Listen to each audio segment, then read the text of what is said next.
আজকে আমরা এসেছিলাম কালী পুজো বাড়ি ক্যাটারিং করতে। আমরা ঢুকেই দেখলাম ঠাকুর নিয়ে যাচ্ছে। তো আমরা এদিকে খাওয়া দাওয়ার টেবিল চেয়ার পাতাচ্ছিলাম। তো এই জায়গায় নাচ গান হচ্ছিল।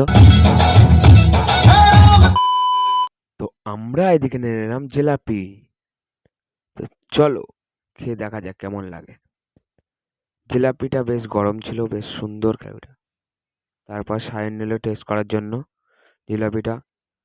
সায়ন বলল বেশ ভালোই খেতে। তারপর আমরা চলে গেলাম মেন কোর্সে খাওয়ার জন্য, পোলাও আর আলুর দম। সায়ন প্রথমে টেস্ট করলো, বললো রাইসটা বেশ ঝরঝরে ছিল, আলুটা বেশ সফট। ও বললো বেশ ভালো। তো আমি নিয়ে বসে গেলাম রাইস আর পোলাও। আলুটা বেশ ছিল সফট আর রাইসটা বেশ ঝরঝরে ছিল। তো আমি এদিকে খেতে লাগি আর তোমরা গিয়ে লাইক কমেন্ট শেয়ার আর সাবস্ক্রাইব করে দেওয়া। তো লাস্টে দিয়ে দিল পায়েস। তো চলো সবাইকে টাটা বাই।